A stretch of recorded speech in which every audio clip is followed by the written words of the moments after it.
I'm sorry, Brenda, but effective immediately. Your position is being eliminated. That's what the HR ghoul said. No eye contact, just clicking her stupid pen like she was taking attendance at a PTA meeting and not gutting someone's career. Meanwhile, Mark, my boss of 6 godless years, sat across the table with a smirk like he just farted into a silk napkin and got away with it. His tie was crooked, I remember that. That dumb blue tie with little white sailboats, like he thought he was captaining a yacht instead of torpedoing a 48-year-old woman's livelihood. A week before bonuses were paid out. A week. 7 days.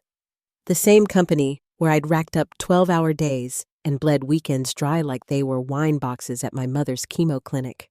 I opened that bonus spreadsheet. I saw the numbers. I knew I was in for at least $40,000.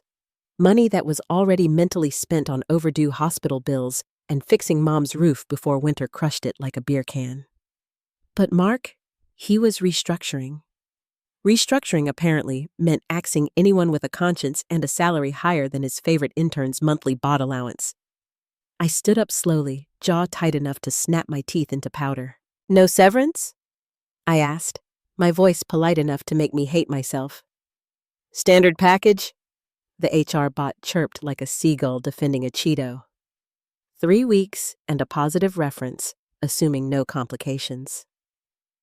Oh, I wouldn't dream of complicating your little bonus pool orgy, I said, grabbing my bag with fingers that felt like they were made of glass. Now listen, if you're already clutching your coffee mug tighter than your therapist's NDA, do me one tiny favor. Hit subscribe. I know, 97% of you are just floating through these stories like ghosts through a Sears appliance aisle, but I'm clawing my way to my first 10,000 subscribers like a possum in a raccoon trap. And every click counts. Let's show corporate karma the algorithm's got teeth. Anyway, back to me getting spiritually shanked in a conference room. I didn't cry, not then. I walked out, shoulders square, through an office full of people suddenly fascinated by spreadsheets and shoelaces. My desk, freshly orphaned, waited like a coffin. I started shoveling my life into a cardboard box. Framed photo of Mom from when her hair still grew. 3 mugs. 1 chipped, 1 stained, 1 sarcastic, 12 sticky notes with passwords that no longer mattered. I didn't even look at the papers. Just swept years of toil into the box like I was bagging up a crime scene. The elevator ride down felt like being lowered into a grave. It wasn't until I got home, 2 glasses of boxed wine deep, face planted into a microwave burrito, that I even remembered the bottom drawer of that desk, the one I never touched unless the printer jammed or someone stole my favorite pen. That's where I found it, stuffed between an old ergonomic mouse and a half-melted stress ball shaped like the company mascot. My original employment contract, still in the envelope, still signed. I unfolded it like a cursed scroll, the legal ease slapping me in the face with every line. And there it was, buried on page 6, section 12B, under a paragraph about termination conditions. If employee is terminated without cause, she shall be entitled to 10% of company net quarterly profit in the quarter of termination in lieu of standard bonus and severance. I blinked, read it again. 10%. Not of my department's bonus, of the company's entire quarterly profit. I laughed so hard I snorted wine into my left nostril and choked on a bean. Because here's the thing, sweetheart. They thought they were screwing me over. But I wrote that clause back in 2016 when the company was still run by people who had souls and believed in rewarding long-term loyalty. It was a protective clause meant for execs. But in those early years, they let me negotiate it in because I'd been the only one to land that billion-dollar safety compliance contract. Mark never read it. Of course he didn't. He barely reads lunch menus unless someone highlights the chicken parm. And now I had a document that said they owed me not $40,000, not even $100,000. No, darling, they owed me 7 figures. And if they wanted to play dirty, I'd bring a flamethrower to the garden party. Monday morning, I walked into the dingy downtown law office of a man Yelp described as the legal equivalent of a pit bull with rabies. Perfect. The place smelled like burnt coffee and printer toner, which honestly matched my mood. The lawyer, Greg Fisk, was a short, wiry guy with a tie that looked like it lost a fight with a garbage disposal and eyes that hadn't blinked since the Bush administration. He barely said hello, just pointed at the seat across from his desk, which was buried under a mountain of folders, half a tuna sandwich, and what might have been a loaded slingshot. "So," he said, flipping through my contract, "they fired you a week before quarterly bonuses without cause?" "That's what they said. Corporate restructuring." I put the phrase in air quotes so hard my fingers cracked. Greg let out a low whistle, the kind that means either "damn, you got a shot," or "this is going to be fun to watch." This clause, he tapped it with a chewed-up pen, is ironclad, clear as glass. 10% of quarterly net profit if terminated without cause. They agreed to this back when the CEO still had a conscience and didn't take leadership cues from Genghis Khan. He grinned.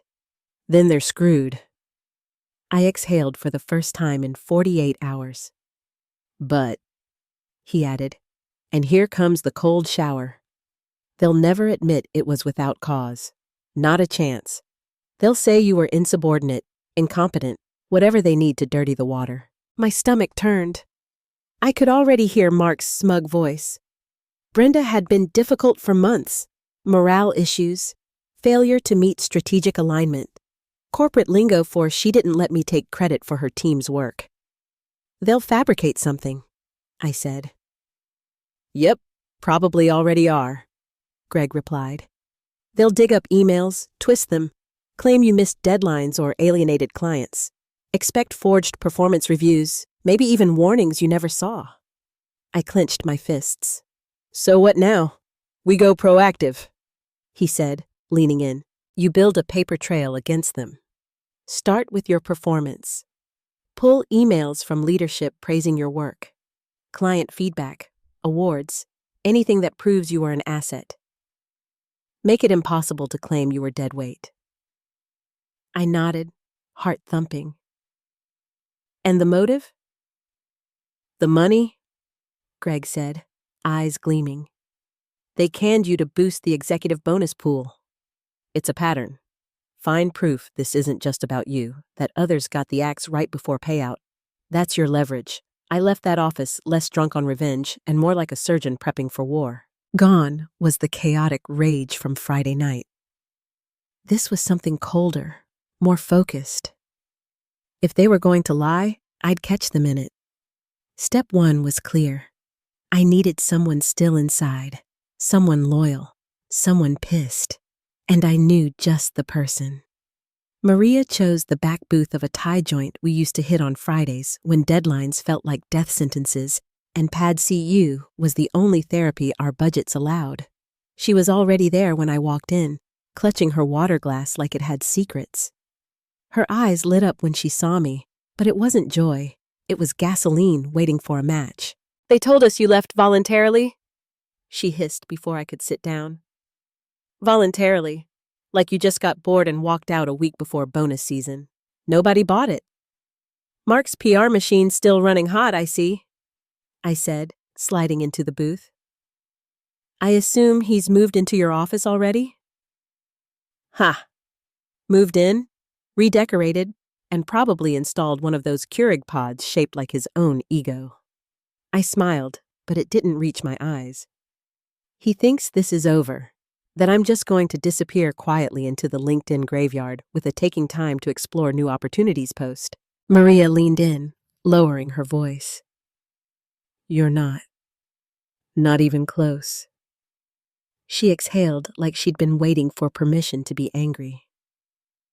Good, because I've got something.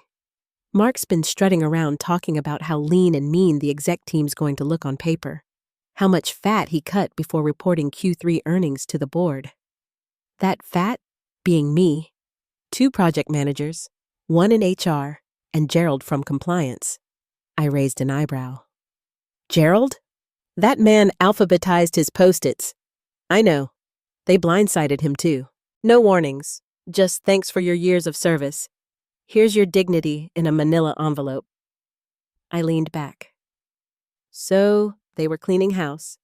Not cleaning, scrubbing the books right before bonuses. And Brenda, there's more.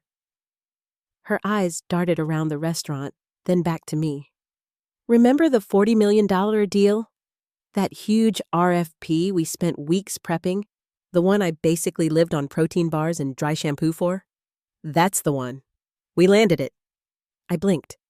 No one announced it. Exactly, because it's not public yet, but Mark's already counting it in Q3 projections.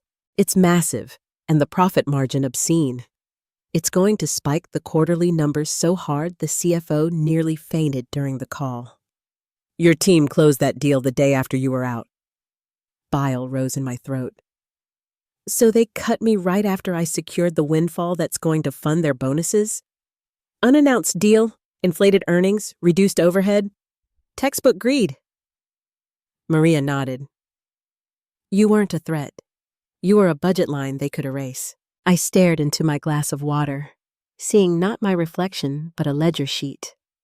My name in red, profits in black, and Mark's slimy signature stamped over the whole damn thing. You get me proof? I asked. Emails, meeting notes, internal chatter. She nodded again, more somber this time. I'll be careful, but yeah, I'll forward what I can from a personal account and only to you. I don't want you getting burned. She smirked. Please, I've survived 3 reorgs and a team-building ropes course with Mark. I know how to sneak. We paid in cash and left separately. I walked back to my car with something I hadn't felt since the layoff. Purpose. My hands didn't shake as I dialed Greg's number and told him it was go time. He sent the letter within the hour. Certified mail. Legal tone. 1 paragraph that changed everything. Per Section 12B of Ms. Levin's employment contract, we are formally requesting the payment of 10% of your company's net quarterly profit due to her termination without cause.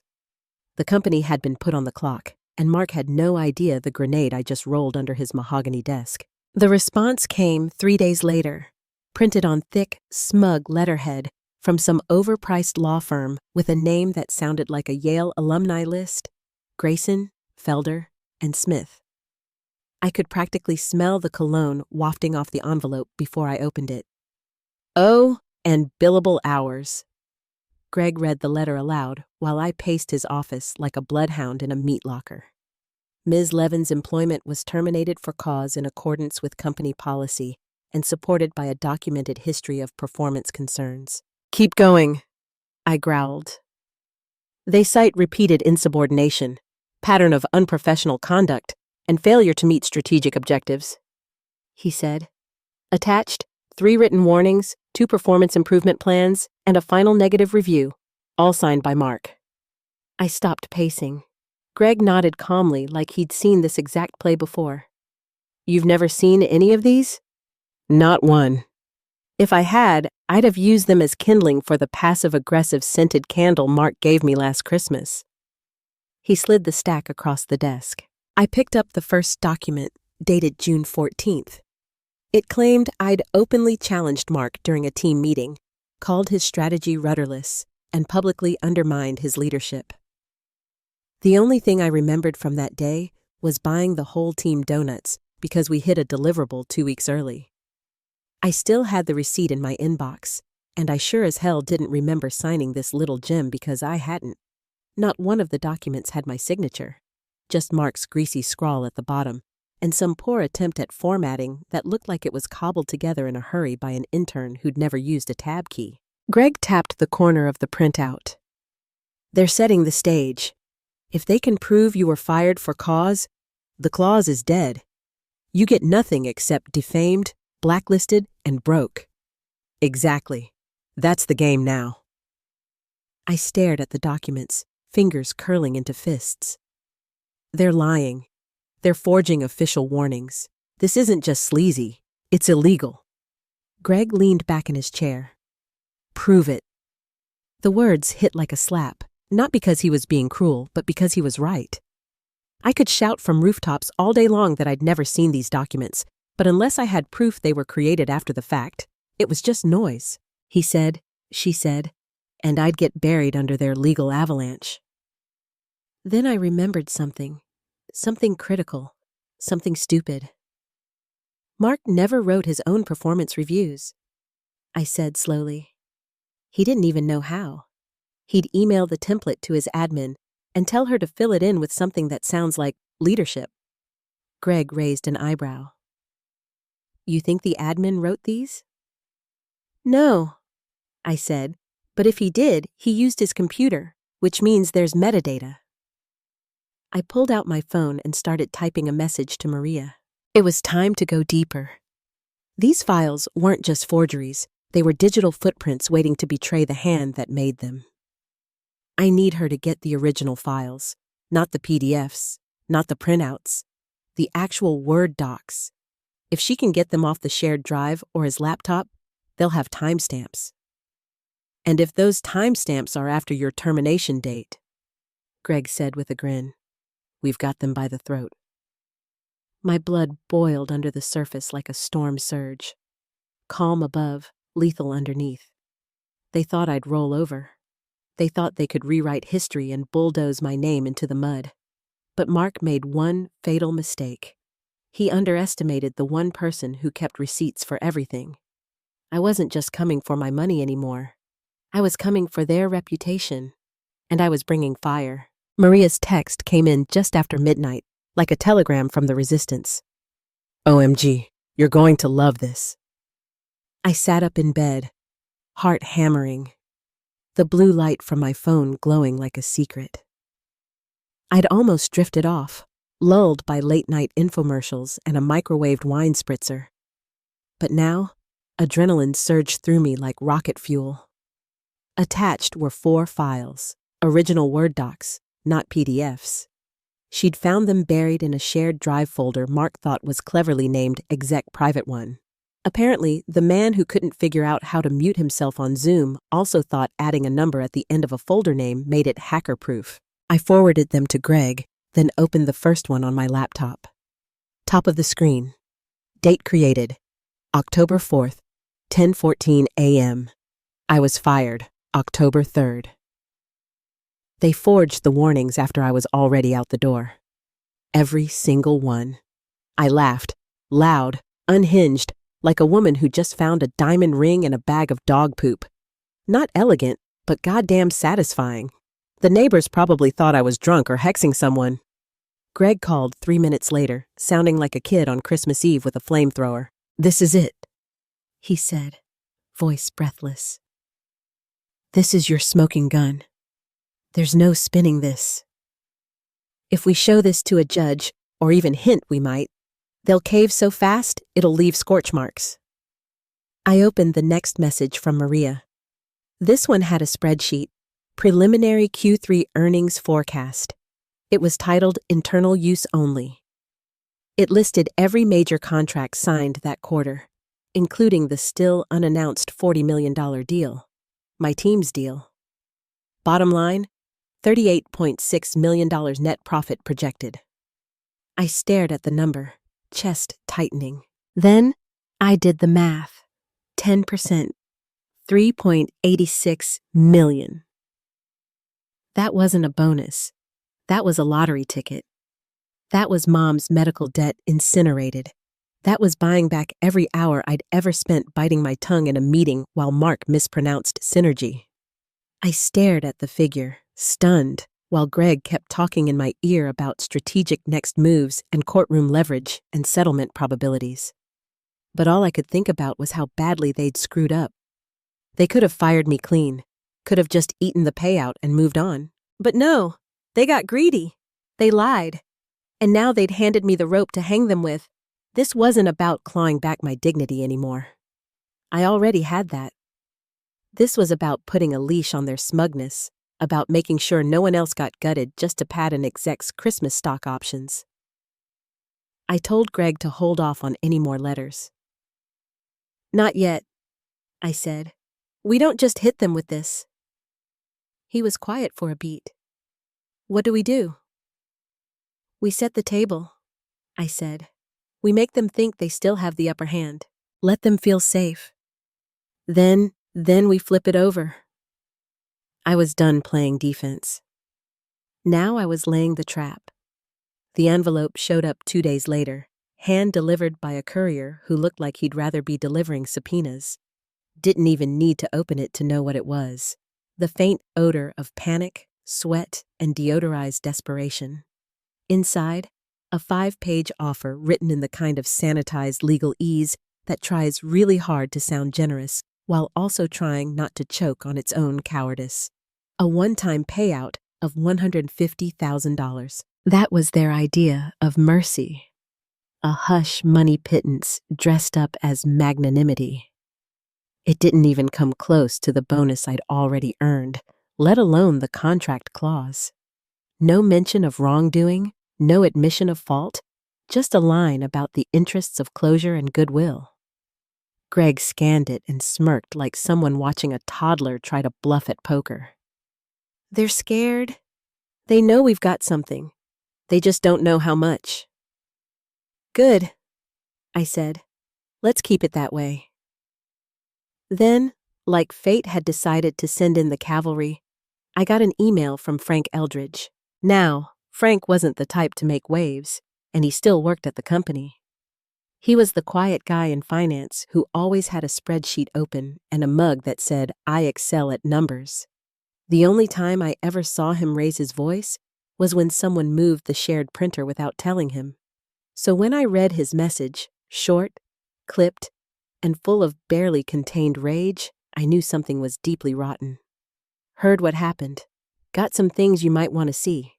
I was let go after raising questions about Q3 earnings adjustments. They're hiding something. Let me know if you're willing to talk. We met at a diner off the highway, the kind of place with cracked vinyl booths and waitresses who call everyone honey. Frank looked like hell, eyes sunken, tie askew, fingers twitching against his coffee mug like they were still typing invisible numbers.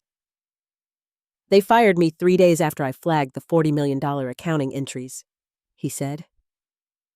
Revenue recognition was all wrong. Deferred income was being dumped into Q3 to make it look like an immediate spike for the bonuses. He nodded grimly. I tried to escalate, got shut down, then called into HR for a confidential review. 2 days later, I was out. Restructuring. He made air quotes so sharp they could slice bread. Then he pulled a flash drive from his pocket. These are the original projections I submitted before the CFO ordered revisions. I kept copies, backed everything up to my cloud before they revoked access. I took the drive with trembling hands. This wasn't just a witness. This was corroboration. A second voice from the inside, confirming everything I suspected and more. Frank could testify to the financial manipulation, the timing of the firing, the direct orders from the top to fudge the numbers. It wasn't just about me anymore. It never had been. Mark and his cronies weren't just greedy. They were dirty. I emailed Greg the files that night. This changes the calculus, he said after scanning the data. This isn't a lawsuit anymore. This is a nuke. If we go public, it could trigger an SEC review. The CEO won't let that happen. Not over Mark. Then let's make him choose, I said. We drafted a new plan. No slow bleed, no courtroom slog. Just one sharp, surgical strike. A meeting. One room. Mark, the CEO, their legal team, and us. Greg called it a negotiation. I called it the slaughterhouse because we weren't asking for justice anymore. We were coming to collect. The conference room had the sterile, antiseptic chill of a surgical suite, the kind of place designed to make emotions feel out of place and humans forget they had spines. Polished glass table, bottled water lined up like bullets, and 4 leather chairs on each side that looked far more comfortable than the situation deserved. I sat across from Mark. He wouldn't look at me, not directly anyway. He kept adjusting his cufflinks, fidgeting with his pen, checking his phone like the next notification might bail him out of the trap he'd walked into, wearing a 900er blazer and the flop sweat of a man whose empire was about to implode. Next to him sat the CEO, Reynolds, A human iceberg in a three-piece suit, the kind of man who never yelled but made entire departments vanish with a single memo. Greg sat beside me, calm and casual like this was just a Tuesday brunch. No tie, sleeves rolled, a yellow legal pad filled with bullet points that would ruin careers. "Let's begin," Greg said, sliding a flash drive across the table. The company's attorney, a woman named Janine with the energy of a disappointed ex-wife, plugged it into her laptop. A large screen behind her flickered to life. "First item," Greg said, voice smooth, "performance documentation. 3 warnings, 1 performance improvement plan, 1 final review. All dated before my client's termination. All submitted by your team as justification for firing her for cause." Mark leaned back, smugness returning like a rash. "As they should be. She was insubordinate, repeatedly challenged my leadership. Ask anyone." Greg raised a hand. "We don't need testimonies. We have timestamps." He clicked a remote, and the screen displayed a Word document's metadata panel. Date created, October 4th, 10:14 a.m. Ms. Levin was terminated on October 3rd. This document didn't exist until after she was fired. And it's not just one. He clicked again. Date created, October 4th, 10:19 a.m. Another October 4th, and another. All created within a 45-minute span the morning after termination. All backdated. All submitted as justification. Janine shifted in her seat. Reynolds narrowed his eyes, glancing sideways at Mark, who now looked like he was seriously regretting that third espresso. Greg continued, flipping to a new slide.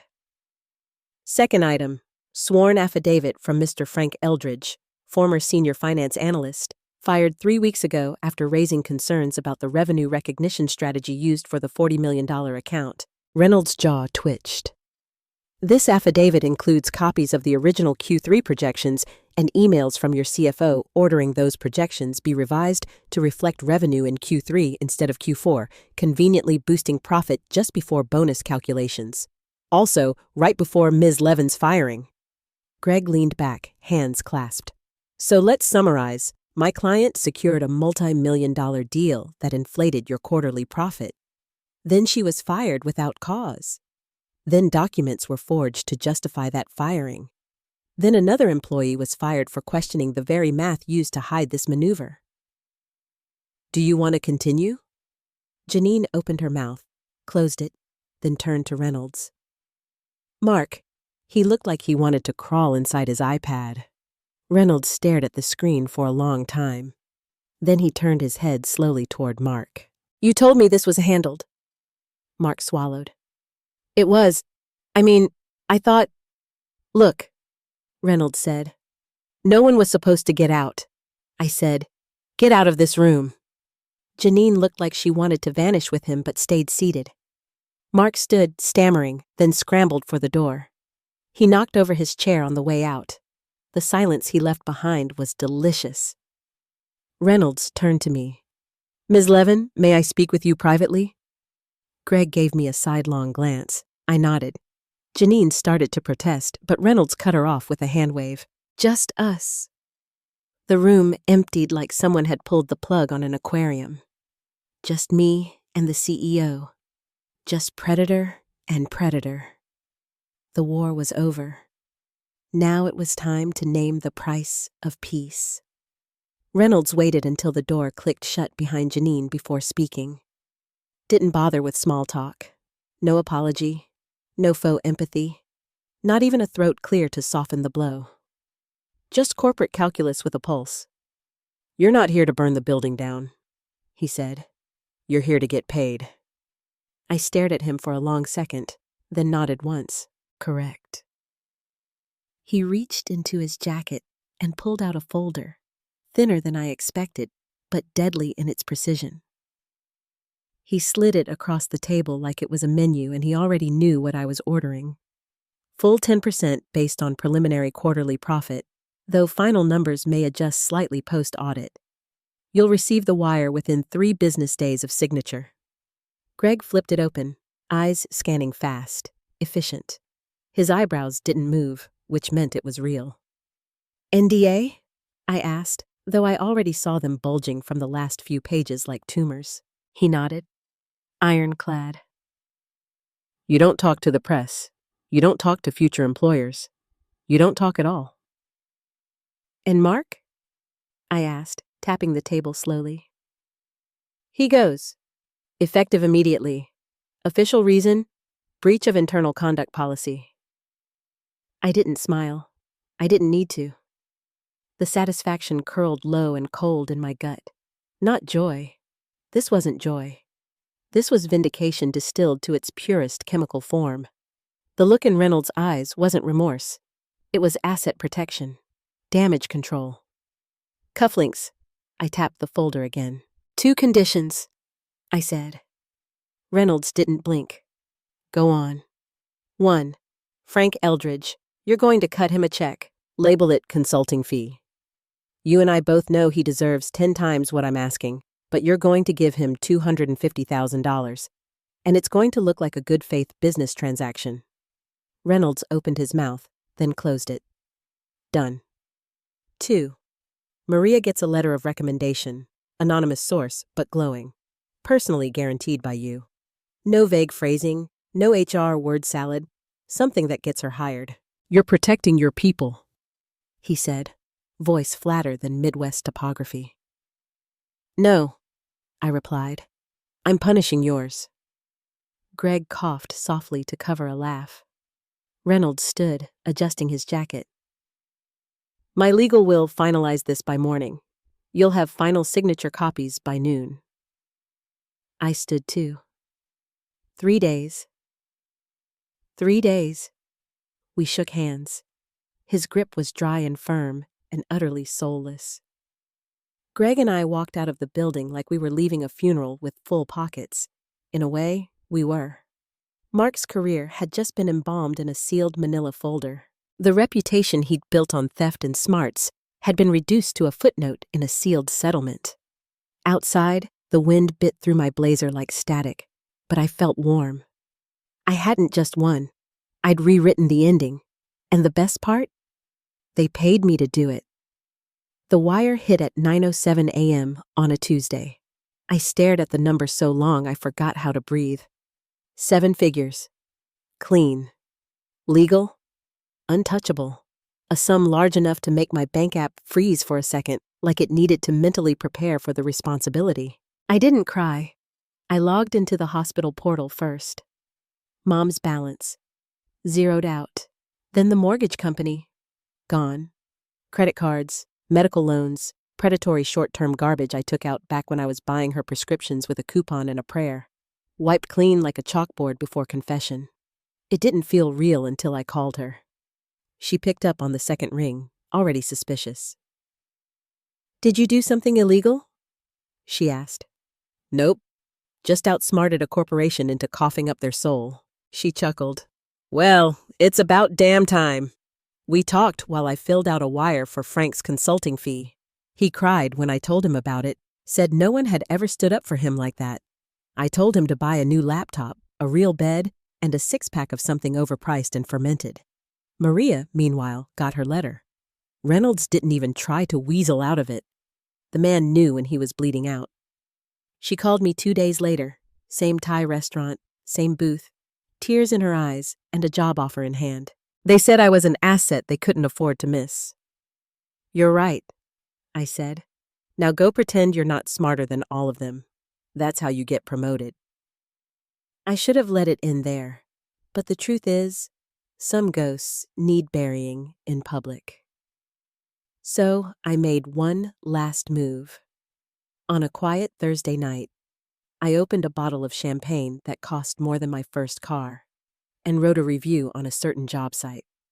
Not bitter, not vengeful, just observant. Be cautious of last-minute restructuring conveniently timed before bonus season. This company rewards loyalty with silence and profits with pink slips. Leadership prioritizes optics over ethics, and creative accounting isn't just tolerated, it's weaponized. No names, no lawsuit bait, but anyone with half a brain and an internet connection would know exactly who I meant. It went viral in a week. I got LinkedIn messages from strangers thanking me for confirming their suspicions. A recruiter even asked if I'd consult on toxic culture remediation. I said I was busy, and I was, because I was sitting on the deck of a modest, sun-washed beach house I bought in cash. Ocean view. No neighbors. Just me, Mom on speakerphone, and the distant sound of seagulls fighting over a French fry. She asked what I was drinking. Champagne, I said. The kind you don't chase with Tums. What's the occasion? I swirled the glass, watching the bubbles climb. I read the fine print, I said. Then I used it to choke a giant. And I toasted to every spreadsheet, every ignored warning, every smug dismissal that led to this moment. Because some bridges deserve to be burned, and some exits deserve fireworks. You're the real MVPs of the office jungle. Thanks for watching. Smash that subscribe button or the coffee pot might just forget your next brew.